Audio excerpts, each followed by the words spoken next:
Continuing with my series on the top board from the World Diplomacy Championships, we're now going to look at Spring 1901. After the powers have been chosen, the players are spreading out to talk to each other and find out how they're going to play things. If you can imagine being on the top board, there's no place with more pressure. This is for the World Championships, so some people are going to kind of take it safe, see how things are going to play out, take no chances. Other players are going to try and drive the action. So let's start off by taking a look at two of the former world champions, Andrew Goff and Doug Moore, and their opening negotiation as Germany and Russia. I play Russia really simply. I try and keep some kind of balance. If I go north at all, so if you were attacking England, it's the only way I would do that. And then I would build armies in St. Petersburg, put it in Norway. You can deal with the rest. I don't really want to play in the north at all. I only ever attack you in Germany if you fuck me around over Sweden or something. And I don't know if you know how I play Germany. Very well. Default is Sweden and Russia. Because the idea is we both want a friend. You got other things to worry about. I got those two to worry about. For you, it's the insurance policy against England. Exactly. And if it's in England, France, even on this top board, I will do the right thing by the game and stop it. Well, and I think you and I both know, because we've been here before, played on top boards, it's going to shift around a lot. So be patient and let the game do that. So that's the early negotiation about what they're going to do. Andrew says that he doesn't like to play in the north, and if he does, he'd only go so far as to putting an army in Norway if Doug was attacking England. And Doug says, I like to give Sweden to Russia when I'm Germany because we both need a friend up there, and it might as well be each other. It's only after this initial conversation that they start to talk about the rest of the board, and what they have to say, I think, is really interesting. So pay attention to who they see as sort of the big threat and the early threat and the wild card. The worst result here is this finishes on 6-6-6. Maletsky wins in Turkey because he has 6-7. That would be the most Maletsky thing ever. Yeah, it would. That would be the most Maletsky. He's on a good pitch to make it happen today. Yeah.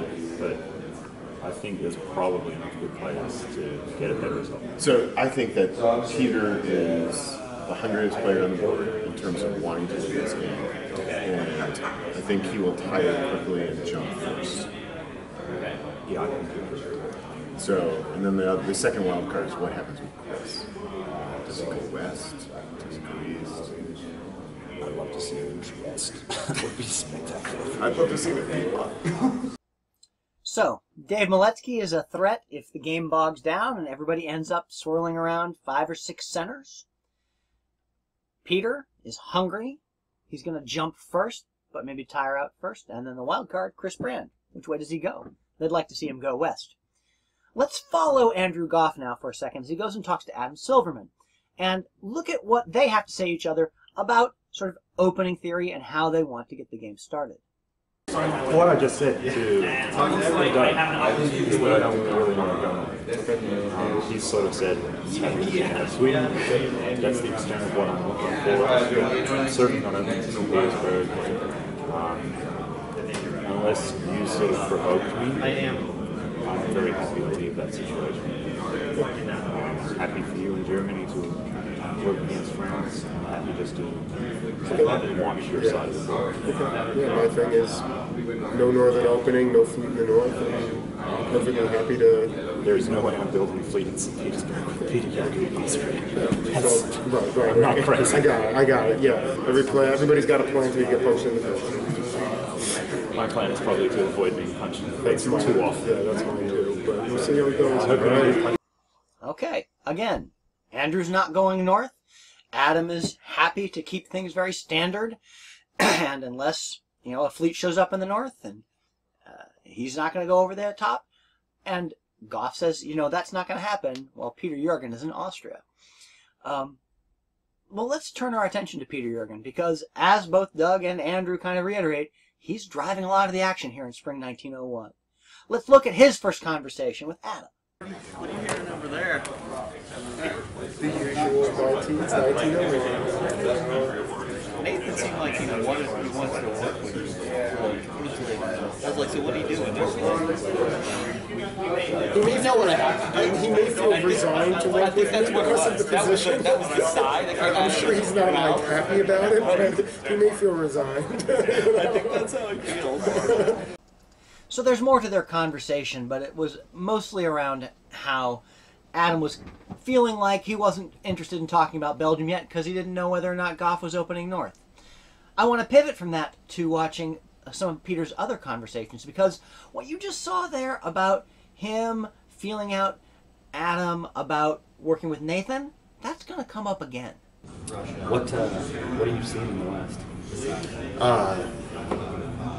Neither Adam nor Nathan is going to want to jump in and work with you right off the bat. I think they're anti-you as well.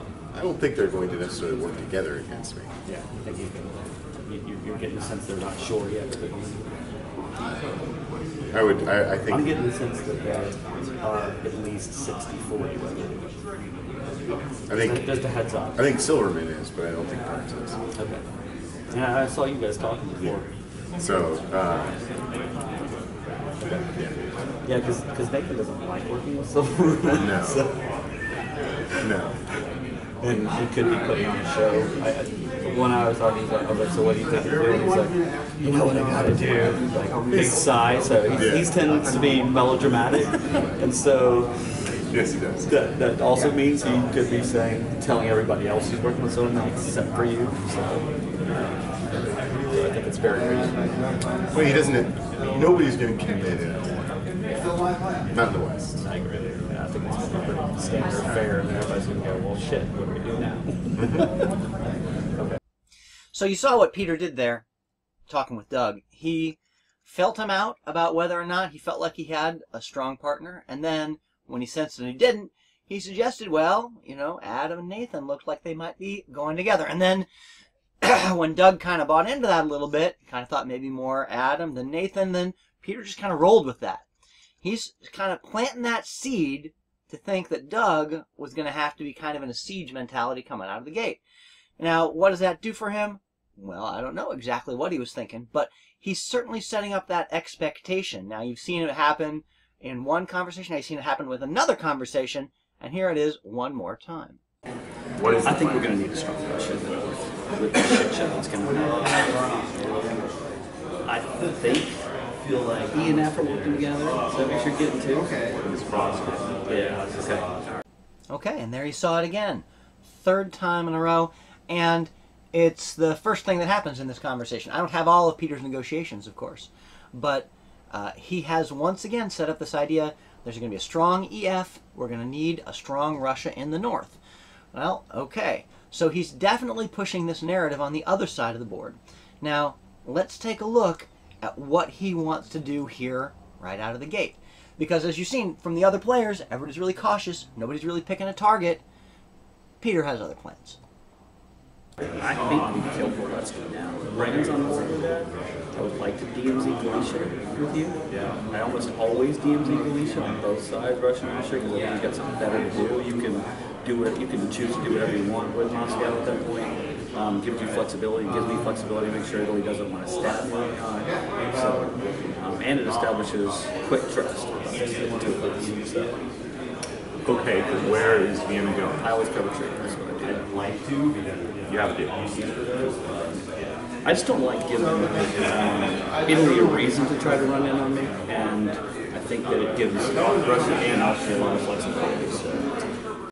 Okay, I wasn't going to break in here, but I think it was really important to note what just happened. Peter said, I don't want to bounce in Galicia. This is why. Andrew said, well, what are you doing with Vienna? He said, well, I always go to Trieste. And he just said it in such a way that you instantly knew that he meant it. Like, that's what he wants to do. And what does Goff do? He takes out his pen, and he starts writing down his orders. And so what does Peter do? He takes out his pen, and he starts writing down his orders. When you can get your orders, especially in drop-dead timing like this, down early because you've resolved a piece of negotiation, that's fantastic. Now, obviously, could have been used to stab him there. We'll read the orders in a minute, but that moment there was really very interesting from a diplomacy point of view. When you know you have somebody and you really sense a connection with each other, it makes it really easy. Okay, but it's what comes next that's really interesting. So I'm going to order also Vienna. Perfect. You got that on camera? I do have that on camera. That's great. And then, you know what, whatever we need to do, are you giving Sweden, you think, or did Doug give you any indication? Doug usually gives people Sweden. Okay. And I think he's out of his mind if he doesn't. And I'm not going to win this tournament, so I'm just going to fucking kill him. Okay. So you go and try and convince him to bounce me out of Sweden. I'm not even going to have the conversation because I actually won a strong U. So, the reason I was asking the question was, if you're not going to get Sweden, then I'm definitely happy to give you Bulgaria. If you are getting Sweden, I'd rather have Bulgaria know too. So, I think that conversation is a little premature because, as well as Sweden, there's things about what England is actually going to do. And if it's an EFG, is he also good? Then, yeah. But I don't have any objection to you getting Bulgaria. It's usually the best tactical way to do it. The question is Chris Brown going to be happy sitting on 4 centers for that? So what Chris and I talked about was if we need to, I can give him Greece early on.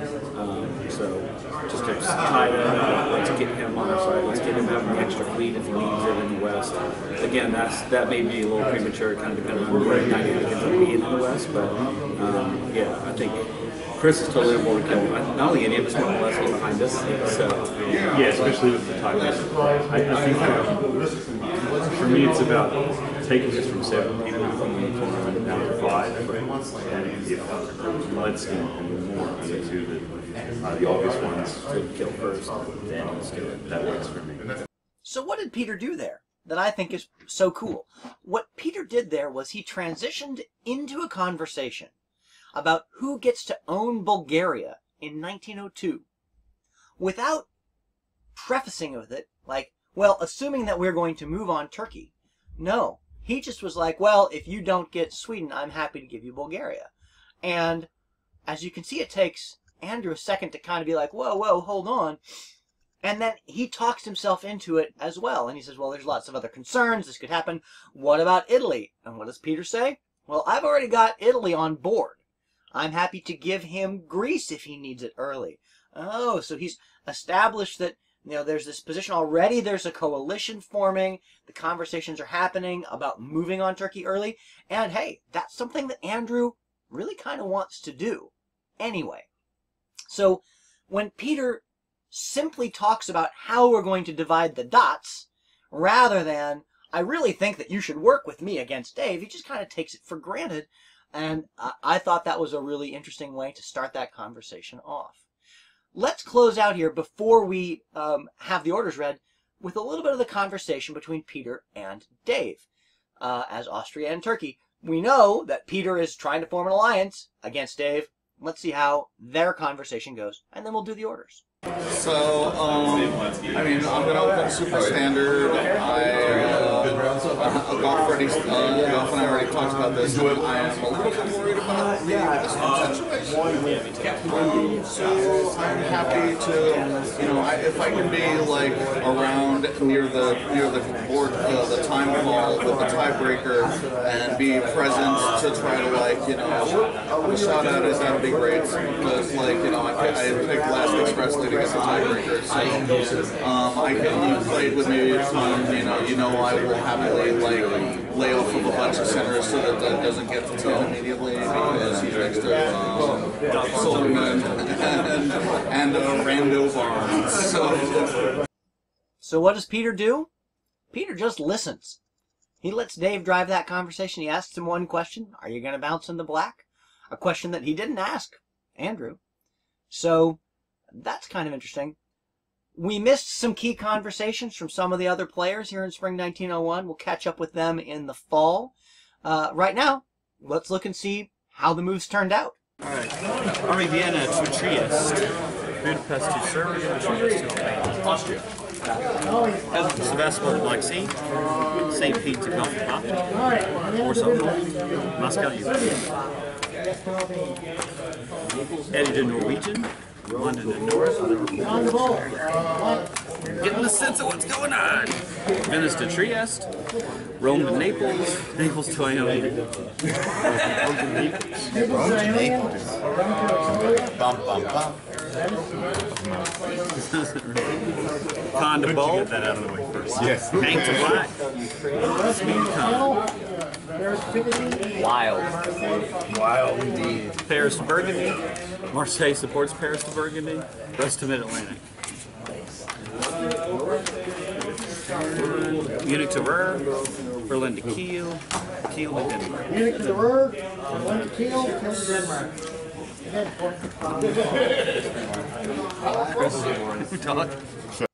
So that went by pretty quickly, and because it's drop-dead timing at Weaselmoot, the clock just keeps going. So they read the orders, they see what's going on, they move on, and they start negotiating again. For those of you who are following along, here's a little map that I've put together with the help of folks at Backstabber. And what you see here is very standard, except for, I think, 3 things. The first thing is that Warsaw holds. Andrew said that he wouldn't go to Galicia. Andrew does not go to Galicia. Venice and Vienna bounce in Trieste. And simultaneously, Rome goes to Naples and not Apulia. Strangely, that's a little bit unusual. The only other thing that might be worth noting here is the supported move to Burgundy by France. So with that, I'm going to wrap it up here. That spring of 1901, just a taste of what's to come. We've got 9 game years to play before we get to a conclusion. Thank you guys, and I look forward to seeing you in the next video.